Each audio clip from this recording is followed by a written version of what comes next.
Hello everyone, तो आप लोग कैसे हैं? होप आप सबको काफ़ी अच्छे होंगे। Welcome back to my channel medico Shweta.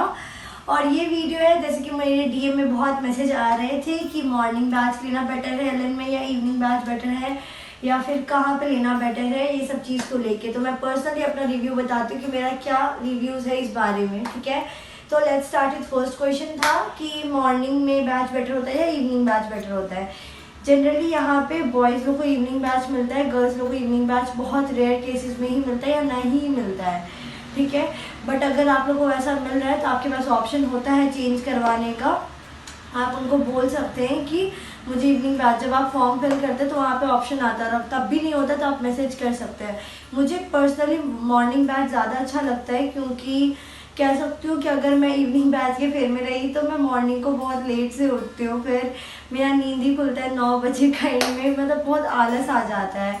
और अगर अब ऐसा है कंपल्शन कि यार 6 बजे क्लास जाना है, मतलब 7 बजे क्लास है तो जाना है तो उठती हूँ, जो भी हो जाए 5 बजे 6 बजे उठना ही पड़ता है, तो कोई ऑप्शन नहीं बचता।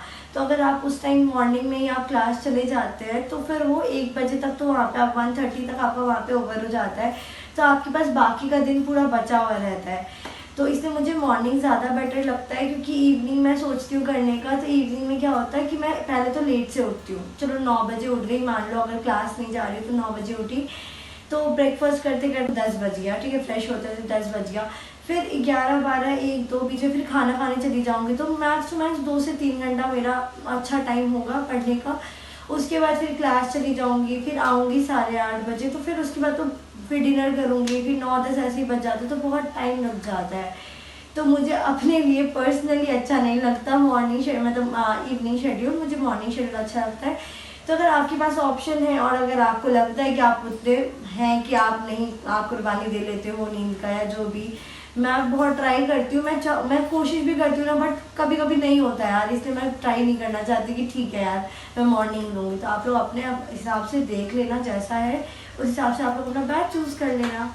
और दूसरा क्वेश्चन, कौन सा जगह ज़्यादा बेस्ट है? जैसे एलन का यहाँ पे टोटल 16 to 17 बिल्डिंग्स है अभी तक में, तो लैंडमार्क में ही 4 है। मैं पर्टिकुलरली लैंडमार्क में रहती हूँ, तो यहाँ पे ही 4 बिल्डिंग है।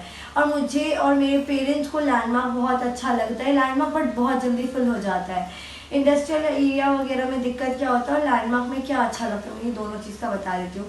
लैंडमार्क में अगर मुझे कुछ सामान वामान लेना है तो बहुत इजीली अवेलेबल हो जाता है, तुरंत बाहर निकलो तो चश्मा का दुकान हो गया, डॉक्टर्स हो गए, सब अगल बगल में ही है यहाँ पे वॉकिंग डिस्टेंस में। और अगर आपको खाने पीने का सामान, किराना दुकान का देखना है या कुछ भी, तो वो भी अवेलेबल हो जाता है। फिर स्टेशनरी हॉल हो गया, जेरोक्स हो गया, पासपोर्ट साइज फ़ोटो खिंचवाना है, गिफ्ट शॉप हो गया, सब चीज़ इजीली अवेलेबल है, और फ्रूट्स भी।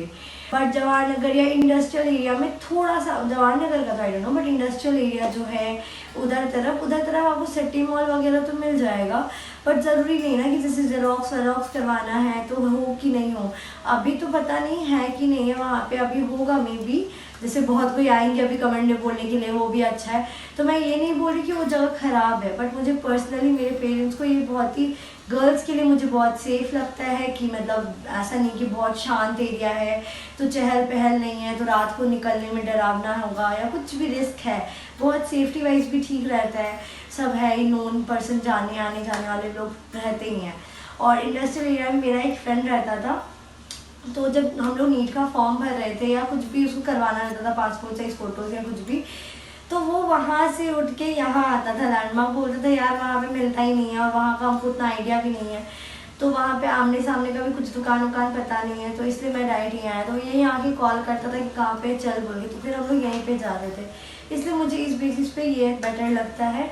और बहुत कोई का था कि आप जब पहले दिन जाते हैं एलन तो आपको क्या क्या कैरी करना चाहिए, तो आप इस चीज़ का बिल्कुल भी टेंशन मत लीजिएगा कि मतलब आपके पास रूटीन, सब कोई आप लोग को जैसे दिन पार हो जाता है तो लगता है कि यार रूटीन अभी तक नहीं आया, कल क्या ले जाऊँगी, बट टेंशन नहीं लीजिए। आपका अगर 16 को बैच स्टार्ट हो रहा है तो 15 का 8 o'clock, हाँ, रात का 8 बजे के आसपास या उससे पहले भी हो सकता है, बट उससे बाद भी आपके में मैसेज आ जाएगा। ठीक है, आपके में मैसेज, नॉर्मल मैसेज में आ जाता है।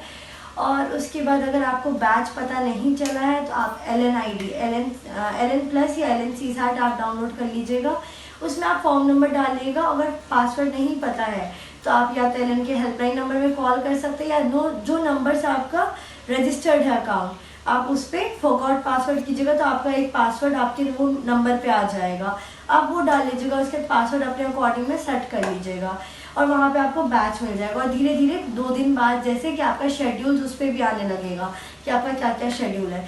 तो अगर आपका नहीं भी आता है, अगर बाई चांस मैसेज नहीं आता है और टाइम हो जाता है, जैसे ऑफिस का टाइम 7 o'clock या 8 o'clock तक बंद, 7 o'clock जहाँ तक मुझे याद है कि बंद हो जाता है, तो आप एटलीस्ट एक रफ कॉपी या 2 कॉपी, क्योंकि हर दिन तो एटलीस्ट 4 सब्जेक्ट तो होता ही है, तो हम लोग अलग अलग बनाते हैं हर के लिए, क्योंकि एक साथ फिजिक्स का 2 क्लास चलता है, एक साथ बायो का 2 क्लास चलता है और एक साथ केमिस्ट्री का 2 क्लास चलता है। तो हाफ बनाने में क्या हो जाता है कि बीच में कभी कुछ चैप्टर्स कंप्लीट नहीं हो पाते, इसलिए हम लोग 2 टीचर का अलग अलग ही बनाते हैं, वही कंटिन्यू करते हुए चले जाते हैं। तो आप उस हिसाब से करेंगे तो आपका ये प्रॉब्लम भी सॉर्ट आउट हो जाएगा।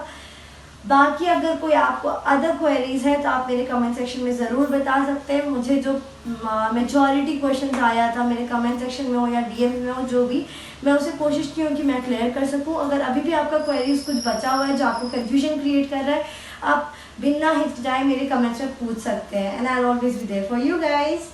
तो ये वीडियो को यहीं पे हम लोग एंड करते हैं। सो बाय बाय।